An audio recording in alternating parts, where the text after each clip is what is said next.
जिनके वचन श्रवण से, दर्शन से, संभाषण से हमारे हृदय में भागवतिक परमाणु उदय होते हैं, उन महापुरुषों के चरणों की वंदना उनकी वाह्य स्थिति पे नहीं देखते।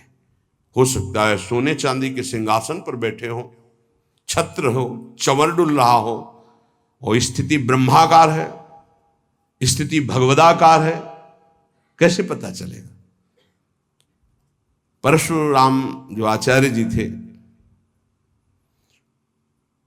उनके आश्रम के बाहर लिखा था, माया सगी न तन सगा, सगा न ये संसार, परशुराम ये कह रहे सगा सुसिरजन हार। तो एक लंगोटी लगाए, लौकी की कमंडल लिए और भारी वैराग्य वृत्ति के अंदर गए और कहा, ये श्लोक किसका लिखा हुआ है? दोहा। तो उनका गुरुदेव का कहाँ है? तो गए, देखे गिरदा लगा हुआ, छत्र लगे हुए परशुराम देवाचार्य जी महाराज। तो उनका, महाराज आपका श्लोक लिखा हुआ है?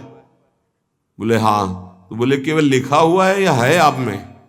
क्योंकि उनको गर्व था कि मैं लंगोटी लगाए लौकी का, और ये तो वैभव संपन्न महात्मा है। तो बोले लिखा है, माया सगी न तन सगा, सगा न ये संसार। आपने कहा सगा जो सृजनहार, हम तो सब माया ही देख रहे हैं। उनका आपका इशारा क्या है? बोले जब सृजनहार सगा है तो फिर माया क्या? बोले चलो आपने समझा दिया, बड़ी कृपा, चल दिए। बोले कहाँ चल दिए? बोले जहां ले चलो आप। स्थिति प्रज्ञ महापुरुष थे, चल। जब 10-12 किलोमीटर चले तो बोले भिक्षा का हमारे समय हो रहा। तो बोले परशुराम देवाचार्य ने आज तक कभी हाथ नहीं फैलाया। आकाश वृत्ति पे हम रहते हैं, प्रियालाल जैसी व्यवस्था करते हैं उसके अनुसार रहते हैं। बोले हम तो भिक्षावृत्ति से रहते। बोले जाओ मांगने। बोले आपके लिए भी ले आवे, कभी किसी का सहयोग नहीं चाहा, केवल सीधे प्रियालाल से आप अपने लिए लाइए और पाइए, और जहां आपकी इच्छा हो वहां ले चलिए। वो गए भिक्षा लेने, वो जंगल के एक जगह बैठे हुए थे, तो वहां से राजा की सवारी निकली। देखा परशुराम देवाचार्य उतरे, साष्टांग दंडवत। महाराज यहाँ कैसे? प्रभु की इच्छा।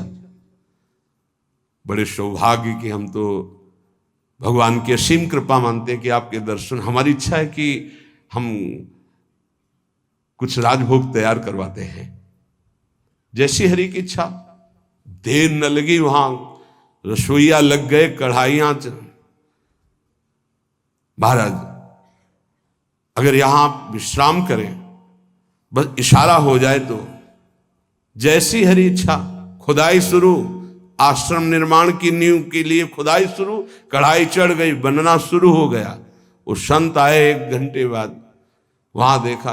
बोले यहाँ क्या हो रहा है? बोले यहाँ आश्रम बनेगा और ये रसोई बन रही। तो उनका, महाराज ये क्या लीला है?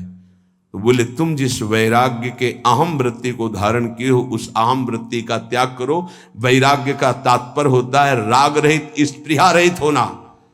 वो चाहे असंख्यों के वैभव में बैठा है, लेकिन राग और स्पृहा रहित है। अगर एक लंगोटी का भी राग है, लौकी के कमंडल का भी राग है, शरीर का भी राग है, वो रागी है, वो वीतरागी नहीं है।